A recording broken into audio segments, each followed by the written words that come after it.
immediately. Okay, we do have a special guest today, so you want to make sure that you're sharing on all of your social media. You do not want to miss, and you don't want anybody else to miss the show.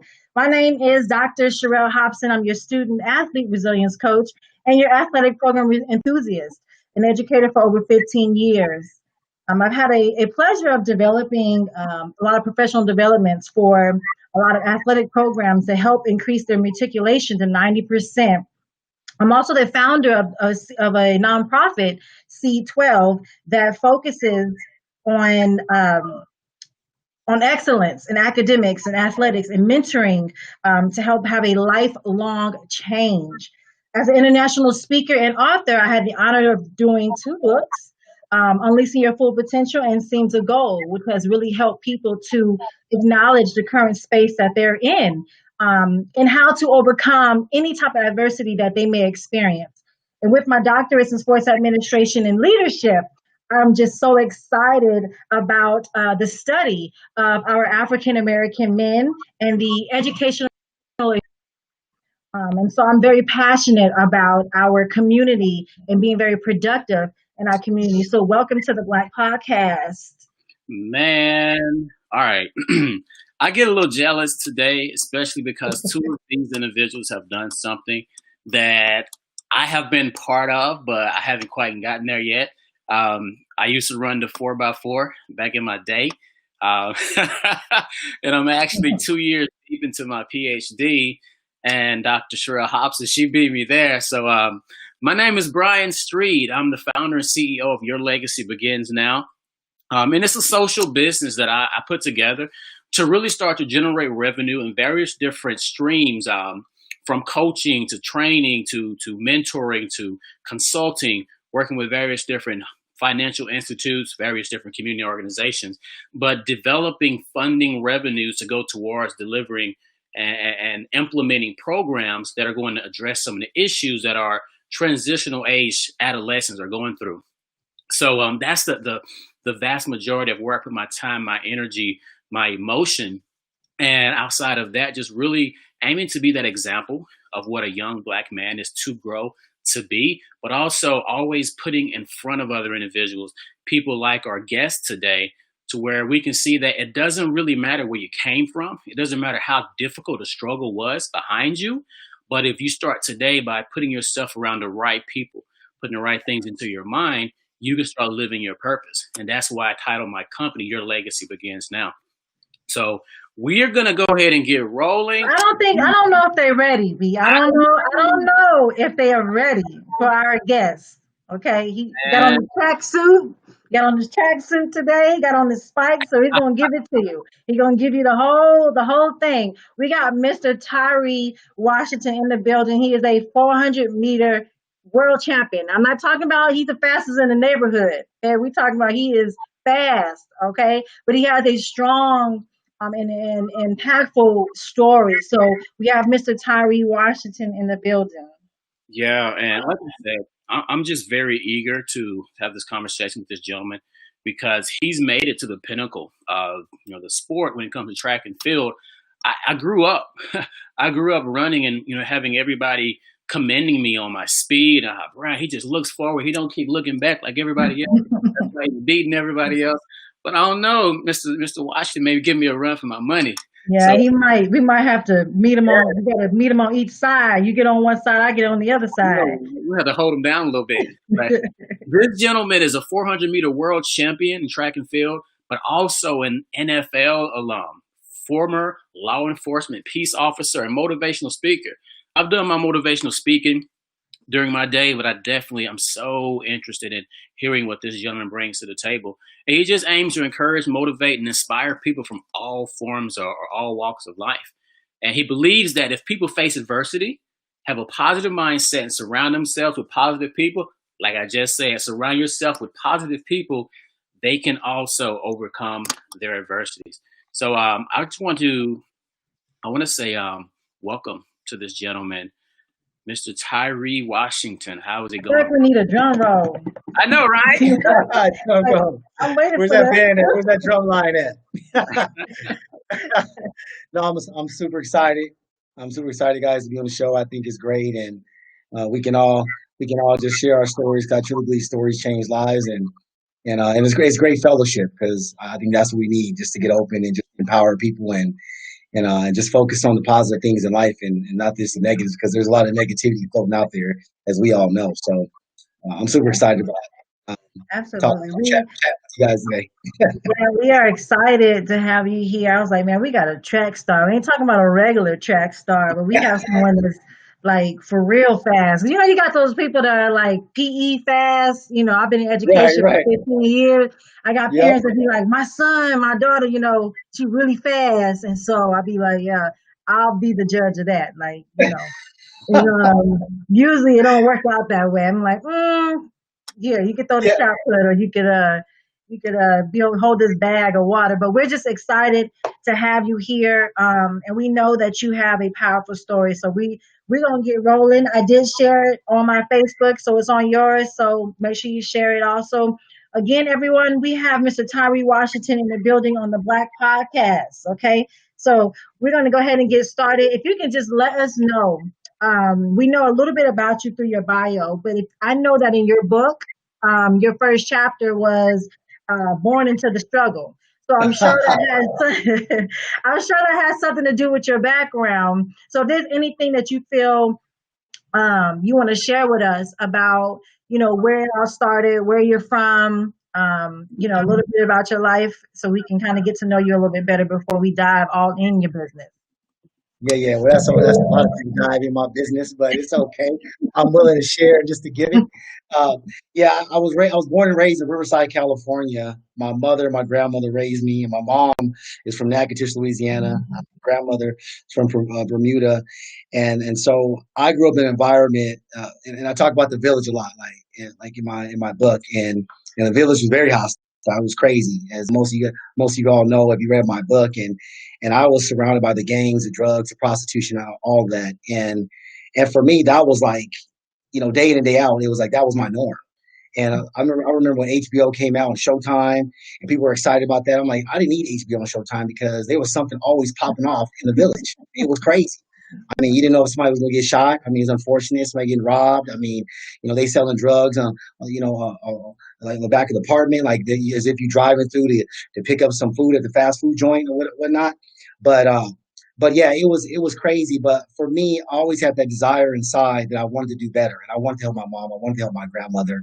And a lot of times, that it's being a young people and being in a hostile environment, a young African American person, is that if that's all you see every single day and that's all you know, you think that it's not going to get better. But you Yeah. have to cling to somebody that is positive, cling to somebody that is moving in the right direction, making the right decisions, and that want to be successful. And that's what I did. And I was able to have an outlet by going to my recreational center, which was Bryant Park, and they have this old Mexican guy named Raymond, Hmm. and he would just he came from a tough background, and he took me under his wing and all the other kids in my neighborhood, and he was like, you can be someone with your life. So he Wow. helped out a lot, and I'll be forever grateful for that because I have so many surrogate moms and dads out there, so many of them. Absolutely. And I think, like you said, it right now we live in an age where people can't do it by themselves. It takes, No, someone pouring into you, a stranger off the street, a neighbor, somebody in the grocery store that can really pour life into you. And we know that me and Brian are very passionate about our community and the youth. And we think that a lot of times as Black people or people in general, but especially us, we're so prideful, right? And so it's hard to really take advice from other people because number one, we don't want people in our business. Number two, we don't want people in our business. And three, we don't want people in our business. So we always right, internalize, and we never really get to um, capitalize on the people that we meet and the things that they sow a seed into our lives because we're so focused, we're so driven, and so well, I think go ahead. I think that's the problem too, though, is that that's been our culture, that's been embedded in Yeah, us. Is right. that is that if you don't say nothing to anybody, what goes on in this house stays in this house. But Absolutely. the problem is that it just whatever you're dealing with, it starts to manifest, it starts to build, and it's just like you blowing up that balloon, and that the balloon can only hold so much air before it eventually will pop. And so when you have all these emotions inside with anger, rage, and frustration, depression, I mean, you have suicidal thoughts. It gets to a point to where you can't take it no more, and then that balloon pops and you pop, and you don't know what's going to happen. You may go on a gambling rampage. You may be homicidal, and you may be suicidal. You don't know. So it's important for us to get out of that, get out of what we've been taught, and to talk to people. Obviously, you got to talk to people that you can trust. But the African American community, we're so big on, I mean, just our religion and our relationship with God, and we pray. But I'm like, it's like, okay, if we praying to God and we're asking for help, it's like we got to open our mouth, because a closed mouth don't get fed. You got to open your mouth so you get help. Right. And so we got to get out of that, because if not, all we're doing is like we're self-sabotaging ourselves, and that has been working out for us over decades. Absolutely. When we talk about, I did track my whole life. I was a track runner, and a quarter horse. So it's Brian. You already know. Look, I didn't want to be. I can tell you a quick funny story. So my mom, coaches was calling and recruiting me for school, and in high school I ran the 100 and 200, and that's what I was going to stick to. And so recruiters were calling, and one time a coach called, and I'm like, hello? And my mom is saying hello on the other end. So the coach said, hi, this is Coach Crawford from New Mexico State, blah, blah, blah. He's talking, and he's like, we would love to have you at the school. He said, however, I know you run the 100 and 200. We really would like for you to run the 400. And so right before I can say, hell no, like my mom was like, yeah, she'll run it. What else you want her to run? I'm like, he's talking to me. So yeah, that's how I got into it. She's like, you're gonna run whatever he tell you to run. But I mean, I learned to love it once you learn it, but I didn't want nothing to do with that 400. Well, I think a lot of us have the same story. All of us quarter milers have the same story, because I started off in the 1 and the 2. I mean, Quincy Watts, who was, I trained with Quincy Watts, who was my teammate. He started off in the 1 and 2, and then converted to the 400. But the 400 is not for everybody. I mean, it's a man and woman's race, and if you're not mentally strong to be able to handle sprinting over 4 football fields, you in trouble.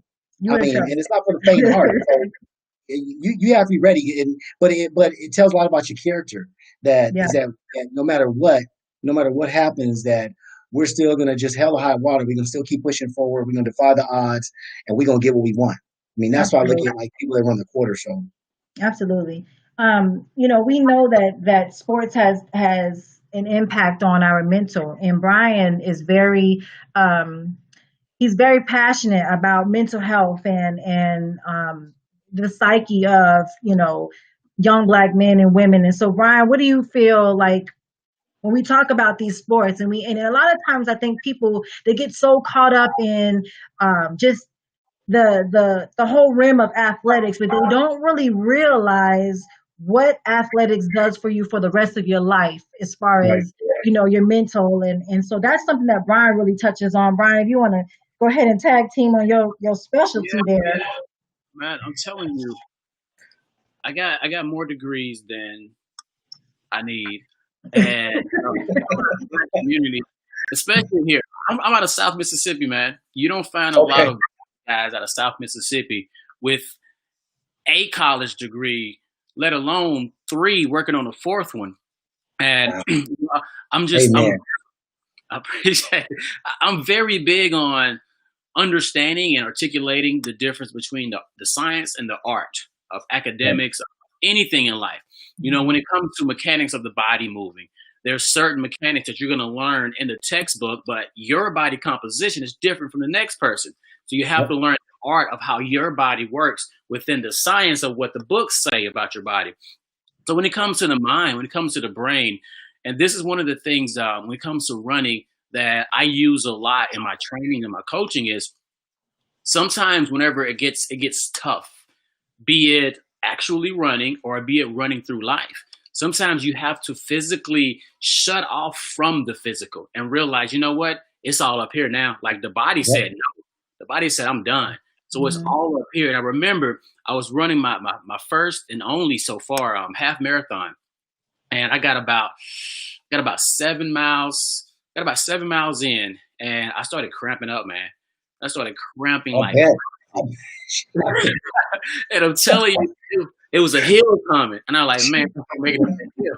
I'm not gonna make it up that hill. So I literally, I kind of scaled, the width of the road, and I closed my eyes and I just visualized like mechanical legs. And I'm like the endoskeleton of the Terminator going up the hill. So it ain't my muscles that's working right now. I'm gonna let this thing up the hill. Like I'm telling you, we so often get caught up in the present and the trials and tribulations that we're going through right now. We can't visualize what's on the other side of it. So when we allow ourselves to be blind of what's holding us back, and we visualize and we see clearly that which we're going towards, we can get to it so much more easily. And I'm sure that you have some trying times throughout your athletic life to where you had to overcome some challenges. You had to really put the mind over matter. And as cliche as it sounds, mind over matter, the law of attraction, it is real, but you will never experience it until you put it into action. So share with us a little bit, man, when it comes to any of the struggles that you faced, any of the obstacles that you had to like take your stuff out of the physical and realize, you know what, if I want this, I got to go all mental. Well, I'll tell you, like in high school, I was heavily recruited in football. A lot of people don't know I was a football player, that I ran track and I enjoyed that, but that was not my passion. My passion was to hit people. I wanted to knock you out, play free safety. That's what I love to do. And I played free safety, play corner, and free safety corner. Yep. And so I signed with University of Oregon, and things didn't work out academically because I came up short on my SATs, and so there was a coach. His name was Blackman. He was the assistant track and field coach at San Bernardino Valley College in San Bernardino. And he asked me, he said, "Why don't you come over to my college?" He said, "I want to turn you into a 400-meter runner," because I ran 46.3 in high school, just chilling. I mean, just messing around. You just had to put it out there, huh? Just chilling, huh? I was chilling. I mean, I still work, but it was like, it was just, I was like, dang, I ran 46. I'm going to be in great football shape, like great. So I decided, I was like, when Oregon didn't work out, I went over to San Bernardino Valley College, and he told me from day one, he said this. He said, "You are a professional athlete in college." And I remember I looked at him and I was like, what? I said, "You understand I'm at a junior college?" And I talk about this so much over and over again. And so I started. So he said, "You're going to train like one, think like one, dress like one, everything." He said, "You can do all of that, because when you become a professional athlete, it's not going to be a shock for you. It's going to be a culture shock for you." So I started training in the fall of 1996. And 9 months later, in May, I broke the national record, won national. I was runner-up. Then I got bumped up to national champion, won a bronze medal, beat Michael Johnson. So I ran through a lot of obstacles because of my test. And then my... Wait. You can't just speak for that. I beat Michael Johnson. Okay, so we're going to move on to... It's just like, I don't know. I think you need to repeat that saying. I don't know. Yeah, you said it like he racing the homeboy from the neighborhood. Hey, people have to understand my mentality, okay? My coach, Black Lee from Nigeria, he instilled in me that even though Michael broke the world record in the 200 in 1996 in Atlanta, he broke the Olympic record in the 400. He was like, "He a man just like you. I qualified for the 96 Olympics." My coach, he intentionally said, "You're not going to go run. You're not ready." So when I met Michael, when everybody else was in the call room and they just ducking and dodging, they like, "I'm gonna get second, third, or fourth, or fifth, or whatever, and I'm gonna make X amount of dollars." I'm like, I'm about to take him out. And that was my whole mentality. So when I talk about Michael, and it's like, and Michael's a phenomenal athlete. I got much respect for Michael because he's amazing. But my mentality is that he's just like me. He's not any different, and he bleed like me. He sit like me, and so it's like I'm the best in the world. That was my mentality. So like when it rolls off my tongue, like, yeah, I beat Michael Johnson, because for me, I don't think of it as like, I just look at Michael as that's just Michael. But most people, they stop me in the podcast. They say, "Wait a minute. They say, what did you just beat Michael. You just talk about him like he was some kid that was in a neighborhood that you just unloaded on, but it's Michael Johnson." But that's just the mentality. I'm so grateful for my coach, because what he instilled in me, and over the visualization, he had me visualize beating Michael. He had me visualize winning the world championships. So I got a bronze at the world championships, being the number one 400 meter in the world. And I will see myself walking through the tunnel. I will see myself walking on the track, getting in my blocks, hitting the phases of each 100 meters in the quarter mile. And so when I actually had to do it, I was like, man, it's already done. Like it's already happened. I mean, and that's the whole point. Like when I about it's just like my coaches were cone freaks. They put a cone every 100 meters. They say, well, see yourself running 12 seconds at each cone. At each that cone is at 100 meters. And so I would close my eyes, visualize myself hitting 12 seconds. I'm 48 seconds around the board, and so visualization. I mean, Brian I mean, you're spot on. It's extremely powerful. And with me dealing with losing my scholarship, my girlfriend got pregnant. I mean, I gave my scholarship up. I mean, and and me dealing with my asthma. A lot of people know I have asthma really, really bad. I take a steroid every single day. I got to take it for the rest of my life. And so when I was competing, I mean, most of the time I was sick. I wasn't even healthy. My breathing capacity was like 75, 80% on a good day. So if the weather was like it's raining, I'm competing overseas in Europe and it's raining or maybe really hot, like a lot of wind, a lot of particles in the air, it would mess me up. And so, but I had to fight through all of that because but I go back to the visualization. I saw myself winning. I saw myself, defying the odds and blocking all that out, putting the blinders. I don't care that it's windy. I don't care that you have breathing problems. I don't care that you want steroids. I mean, taking Right. this inhaler that you have to take steroids every day, and all that I blocked out, and it all came together, and I was on that podium, Yeah. one many times.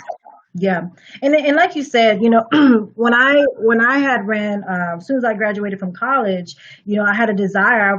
I wanted to make it to the Olympics. I wanted to be a part of the Olympic team. So I started training and and just kind of trying to prepare myself for doing those meets, those last minute meets to try to get in on the practice team and all that kind of stuff.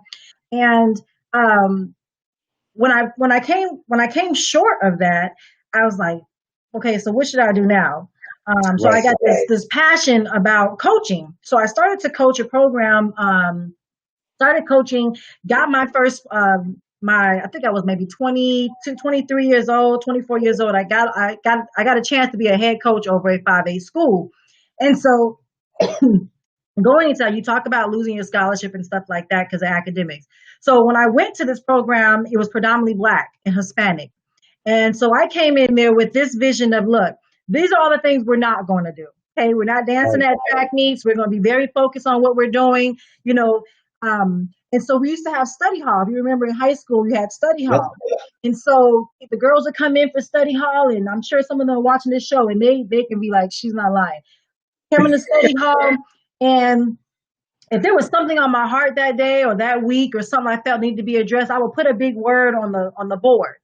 And that's right, what we would talk about during study hall.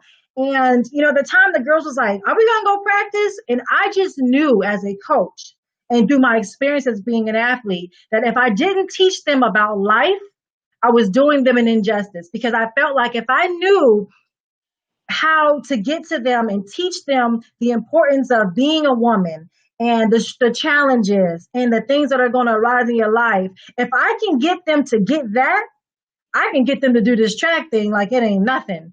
And so right, I started training them on what they're supposed to do and who they're supposed to be. And they didn't understand it at the time, but then a lot of people from the outside said, "How are they winning every single championship? How are they making it to the state meet every single year?" And it almost seems like they do more talking than they do running. And so people right, don't really realize the mental that goes into track and field. And you talk about the influence of coaches and you talk about those people. I think a lot of times right now, our athletes or our young youth, they're so focused on the sport, right? right, And we know that it's a wonderful thing. It's nothing like being a college athlete or a world athlete or a professional athlete where you can travel around the world doing something, getting paid for something you like to do. But it's nothing like knowing your gift and knowing yourself and knowing who you are, and that this gift that you have is just an asset to who you are, is not, a part of who you are. And a lot of our kids are so tied into the sport. Without the sport, they don't know what else they're going to do. So when you talk about, these transitioning, you went from law enforcement to track to football to this to that, obviously showing that you were on this journey of, whatever it was. I'm sure track had a lot to do when you think about your training. You know, we know life is about, you got to condition for it. You got to train for it. Life is endurance. You know, you got to be able to, some things Yep. you got to go fast, some things we got to slow down. And we talked about that before we got on the show. Washington and I was saying, you know, we have to tell ourselves sometimes mentally, slow down, because we're just so used to always pressing and pressing and pressing. So what do you tell the youth now, with all the COVID going on, with all the, you know, the police and all this stuff that's going on? How do you keep the youth encouraged to say, you know, if athletics is not around, you know, how do you, what are the words that you say to them to keep them encouraged, or to keep people encouraged, period? I mean, what would you tell them? Because right now it seems like we're in a very discouraging, um, you know, time of our life. I know I'm having to talk myself up, sometimes, just to live my own life, just because of the things that Yep. go around me, or just because of things that are going around. So what are your words? What are you telling people, you know, whether it's the world, whether it's an athlete, what is the right thing to say right now that's going to get people encouraged and pumped up to want to do the things in life that they have put their mind to, or set their goals to accomplish? Well, I think the biggest thing is that what we all want is hope. That's what we want, hope. I mean, that's we want to know that things are going to get better. And what we're going through right now is nothing new. I mean, obviously, there's a lot of, I mean, we're dealing with racial inequality, the police profiling, police brutality, and all this stuff. I mean, we're in a technical world now to where things are becoming more, you know, all these things that are happening is coming more to light, and everybody can see it. But it's been happening for a very, very long time. And so, which I'm really happy that it is coming to light, because we can address it even more now. And we can try to really get down to, like my grandmother used to say, get down to the nitty gritty and get this stuff resolved. But what I talk about a lot is that, like I said, with the whole COVID thing, it's not nothing new. Spanish flu, 1918, it hit 50 million, 100 million people died worldwide, right? They overcame that. So when you look at you look throughout history about all the stuff that we're going through in our lives right now, like I said, somebody's already gone through it. So we have to read. We can read about those people in books. We can listen to them on. You can go to YouTube and look at the archives and listen to the words that they've spoken and listen to their story and how they overcame a substantial amount of obstacles to be who they are. And if we can cling to that, we can cling to like the people that have gone through the things we've gone through and they made it. That's going to give us hope to keep pushing forward. Now, if those people never existed, if the Spanish flu never happened, and we have nothing to reflect back on that, hey, those people are going through trying times and all this trials and tribulation life, and they did not make it, then we'll be in trouble. I mean, but I think it goes back to your faith though too. If you have a relationship with God, I mean, I have a relationship with God, and I know that when I feel down, I'm not always up, because a lot of times when you do all this great stuff in life, you get all these accolades. People think that you're always up, and I'm not always up. I'm not. I get frustrated. Sometimes I get sad. I get depressed, and my wife's like, what's wrong?" But then I resort back. Then I go back to what works for me. Say, okay, I go read my Bible. I go read Job in the Bible, because I know Job been through a lot in his life, and I know he overcame that. So that gives me hope. Like, hey, Ty, keep pushing forward, and you're going to get better in life. So that's what we all need to. That's what we all need to do. That this is not all everything. Like I said, the COVID, the police brutality, and the equality. It's nothing new. We're going to get over it. Martin Luther King, he fought for us many years ago in the 60s, fought through segregation, fought through, we overcame slavery. We overcame so much. So if we overcame that, and yes, we're dealing with the same issues now, it's going to get better. It's just a matter of time. But we all have to change the way we think it, because if 90% of your thinking is negative, you're gonna get negative in your life. So you gotta, and the 10% is only positive. So you gotta flip that sucker. If 90% of your thinking is positive and 10% is negative, you're gonna get positivity in your life. So it's all about changing the way you think. It's all about introducing people to the resources and the tools to say, hey, you know what, you're not the only ones. Because sometimes, we get caught up in our feelings and we start thinking that, oh, kind of woe is me, that, oh, this is the only person, I'm the only one that's going through this, whatever it may be. And we're not. That's not the case. Things I've gone through, somebody's gone through, before me. And I have to reflect back. And that gives me hope. Hey, like, Tyree, get out your feelings, man, and keep pushing forward. I don't care if you get socked in your stomach. I don't care if you get knocked down. Get your behind back up. Keep taking them baby steps, and those baby steps will turn into bigger steps, and eventually you will get to where you want to be. So that's what I instill in people, that is nothing new, and the hope is there. The hope is planted, but you have to. Some people, they're looking elsewhere. That's where their focus is at. They're focusing on all this bad. I mean, life is not it's not about a fallacy. In every single race, there's somebody that's doing bad. In the African American community, Chinese, Hispanic, whatever. And so if we think just because you got a certain amount of people that are doing bad, the whole race is bad, that's not true.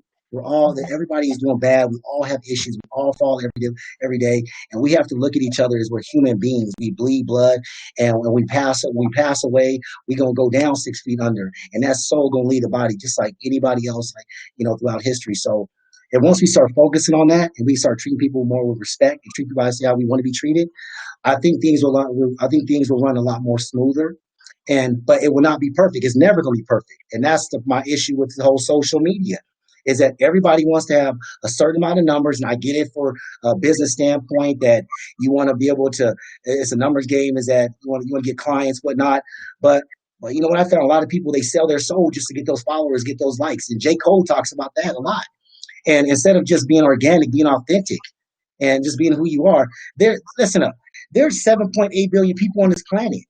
I mean, you may as I tell people all the time, you may not, certain group may not like you. But guess what? They got billions of people that will like you. So don't be tripping on this certain type of group or the certain individuals. I tell my daughter, hey, she's 15 years old, I got a 10-year-old, and hey, as you get older and the guy may not like you, I said, baby girl, don't worry about that. You just keep on pushing forward, but you take care of yourself. As an African American girl, you take care of yourself. You don't get caught up in some man that got a nice house and car and money, all that stuff. You go become the entrepreneur. You get your degrees, and if they come with that, you're like, no, I'm sorry, boo. Listen, I'm well taken care of. What else are you gonna bring to the table? Absolutely. You see what I'm saying? That's why I teach my girls and my sons too. So, but that's what I talk. I think. And Brian, because you work with so many student athletes, and you can relate to this, that we all have to switch hats, right? We have to switch hats. At some point in time, you may be the last line of hope for whatever young person comes into your life. They may not have a mom or dad. You may be the mom and dad. You may be the psychologist. You may be the pastor. You may be the deacon. You may be all of it. So we have to just switch the hats. I switch the hats all the time. I love what I do. I'm passionate about it. And even when I transitioned out from athletics, I went to law enforcement. Everything was still under one umbrella. It was all about helping people. And that's why I'm in the business, for helping people to get better, because I know they can get better. So and y'all got me on fire. I know. I'm like, hey, but one thing I feel like is that, and I thank you for that, just being very vulnerable, because we know that in vulnerability there's growth. And when we're able to open and expand ourselves, we're able to help other people. And so, one of the things that I also struggled with was, I was so used to, because I was, good and competitive in track, that it helped to kind of cover up some of the insecurities that I didn't even know I had or that exist in my life. So as I got older, as an older woman, and there was no more track, it was kind of like, now you have to deal with who you are. You no longer have that thing that everybody knows you by. Oh, that's Sherelle, that's the runner, that's Tyree Washington, that's the this, that's the that. So, who really knowing who you are as a person. And when you talked about, beating Michael Johnson, you're like, well, I always looked at him as a regular person, a man who, pulls his pants on like me. And even now as an adult, people will say, well, Sherelle, you're 39 and you already have a doctorate and you're doing this and you're doing that and you're doing better than most. And I'm like, I don't compare myself to most. Exactly. I compete with me. Yes, and that's right, because I like my buddy. I don't mean to cut you off, Dr. Sherelle. It's like my buddy, Bernard Williams. He ran the 200 meters, won a silver medal. He always talked about stay in your lane. He says, man, stay in your lane. People just need to learn to stay in their lane. It's no one knows your walk. Right. We don't know Brian's walk. Nobody knows my story's out. But they know a lot of it. But when just everyday people out there in the world, we don't know what that person has gone through to get to where they are today. Right. You're 39, you drop your degrees, you got your doctorate, you got all this, Right. but they don't know what you have to go through. People always They look don't at that. know, and you don't have. What I realize is that you don't have to spend so much time trying to explain to people what it is, right? So I just Yes, said, if I can, because I wonder why I was so overwhelmed with, trying to convince people of my purpose and trying to convince people of who I am and why my goals are so high and why I'm not happy with what I'm doing. And I felt so mentally drained about that. And so I wrote a book called Seams of Gold, Discovering Beauty and Brokenness. And the whole purpose of that was people saw, oh, girl, you smart, you beautiful, you got this, you ain't got no kids, you got, right, you got it all together. And I was right. like, if you knew how I felt when I came home at night and I had to deal with my own self, and that's what helped me think about, what does beauty really look like? Is it something that we see or is it something that we feel? And so I just really wanted to discover who I was as a woman. And I think that sometimes as an athlete, we have that competitive edge, and sometimes things in life are not always going, you can't always train for, right? Some things Right. come up that are unexpected, but that's the great thing about who we are, is that we're able to adapt. You'll never know that we had that challenge because we bounced back so quick. We're Yeah, resilient people. that's right. And so I'm just so excited about the fact that you're so vulnerable and that you open it up, because I know that you talked about the importance of the conversations you have with your daughters. I have a very strong father in my life. We got somebody saying they need a copy of your book on there, so we're gonna make sure, Mr. Wilson, we're gonna let you know where to get the book. I know it's on Amazon, so Yeah, just we gonna hook you up. We're gonna hook everybody up. so we just need to really, when you talk about the conversations you have with your daughters, I feel like it is so important for fathers to have those conversations with daughters.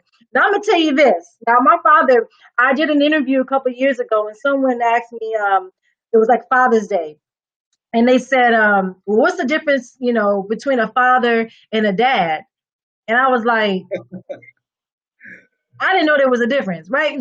But I was blessed to have someone in my life who, Right, he's always been there. He was my father. He was my dad. He was my mentor. He was, he didn't become my friend until I got a little bit older. Because, when you're parents, you're like, we ain't friends. You're going to do what I right. ask you to That's do. right. Yeah. Ain't no Yeah. crash. But now I can say my dad is one of my friends. I can talk to my dad about things in my life. But I know that there were some great things that I learned from being how to be a woman from just learning my dad. My parents been married for over 40 years now, but I learned a lot from my mother, but I learned a whole lot from my dad, just on how to treat a man, how to be as an independent woman, when to know to be dependent and independent, you know. And so when you talk about those relationships, if you can just talk about, what is the conversation? Is the conversation different when you have a conversation with your son and when you have conversations with your daughters? Do you feel like the conversation is different, or do you feel like it's kind of almost the same? And if it is different, why is it different? Why are those conversations? The conversations are the same for me, for my son and my daughters. I mean, and because I just keep it real. I mean, I know as far as like, it just, my boy being a young man, and how one day he's gonna go out there and he may interview. He has a girlfriend now. My oldest son is 24 years old. He have like bad intentions, so I got to come in and real and just tell him, hey, you gotta vet people. You can't just take people's word for stuff. And the same thing with my daughter. I'm open and honest with my daughters, and we talk about menstrual cycles, and we talk about the boys and how they're gonna come at them and what they want. And I mean, with sex, we talk about all of that stuff, because I tell my daughters, just like my sons do. I mean, all my kids, that I don't want you to feel like you have to stick around. I say, tell me what's up. Just be real with me. All right. I mean, I know everything about life, but I know a lot, and I've done a lot of stuff from the street. I know the game. I know what's up. So they come and they be like, man, Dad, how did you even know that? I said, I wasn't born. I mean, parents say, well, I wasn't born yesterday.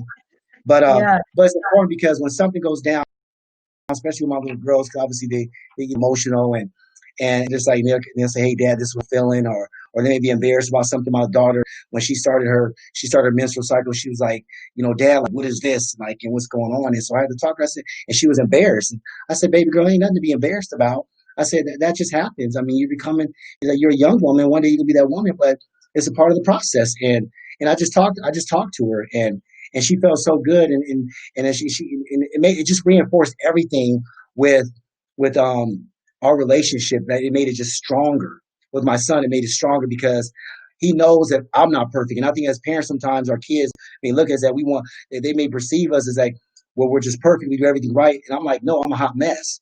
Like they know, I mean, they see me. I'm like, I mess up, but then it's that accountability. I'm like, listen, hey, I dropped the ball. I'm sorry. I'm gonna do better, and I want you to do better because I want my kids to be better than me. I don't care what they do.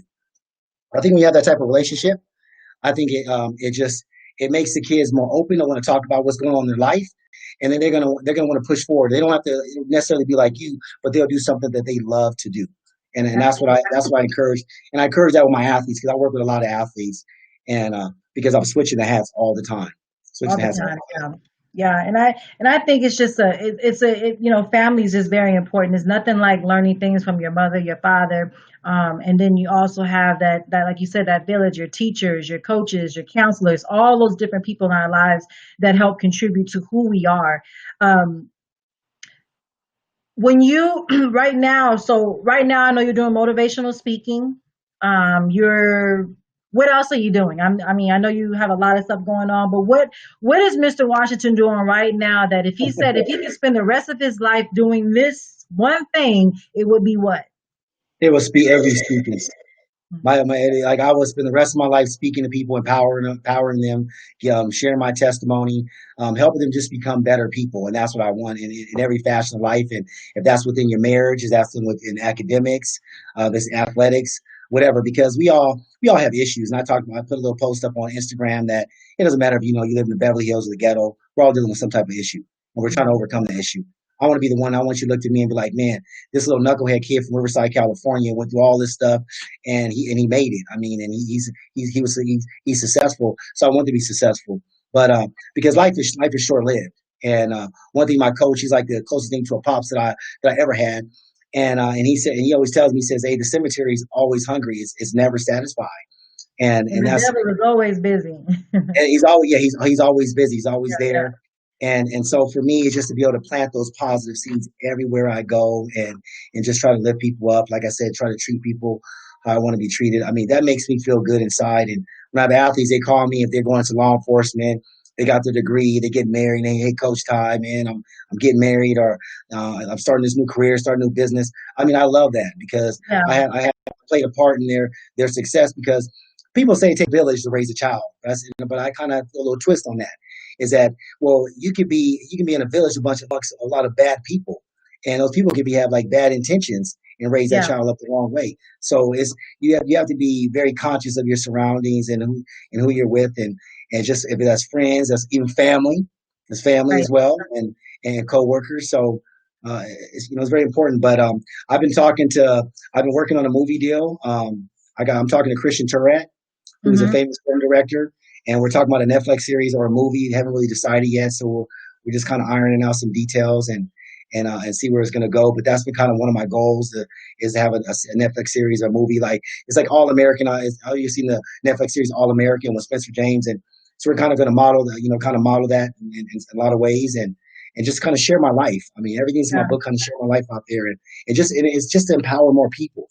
It's my yeah, help just to help them. So, but yeah, that's what I'm doing. Is the movie, Netflix, speaking, doing a lot of virtual stuff, a lot of podcasts, and I'm still like getting used to the whole social media stuff because I'm old school. I remember 8 tracks, the 8 pages. We all this. I'm okay. still getting used to all. Yeah, yeah. So like, you know, I'm still getting used to all this stuff. Like, so, Yeah, but I'm learning. But I'm always willing to learn. yeah, I don't know everything, and I wasn't the smartest kid in school and even in my class. But what I did do was I tell student athletes is that if you're having a problem in your academics, get with somebody that is smart. I mean, a closed mouth don't get fed. Ask them for help. See, I need help in whatever subject that you're struggling with, and they'll be willing to help you. So, we have for a all you athletes out there, make sure you do that. we have a question here that someone said they need some answers. So he said, as a coach of 30 years and coaching of all levels from the NFL to high school, it has been tough. I was a college track coach, and he said you're giving some great information. He said, what do you tell young people today, and how would you handle the pandemic and maybe young people realizing sports are not all that they have? how would you teach them to catch up on life? And he said, I think a lot of athletes are scared. Some coaches are scared as well. So I know we touched a little bit on that. So we talked Right. about the athletes. If you can just very briefly tell what are your words for encouraging the coaches, the people that are doing the things that they love, and having to have they have to have those conversations with their athletes. What do you have to say to before we get off? What do you have to say to those coaches? How do you keep them encouraged so that they can continue to do the things that they love and encourage the students or the athletes that they want? I'd tell the coaches to keep doing what you're doing. Keep being authentic, keep being organic, and keep loving those student athletes. Keep supporting them like you've been doing for so many years, and that goes a long way. And I think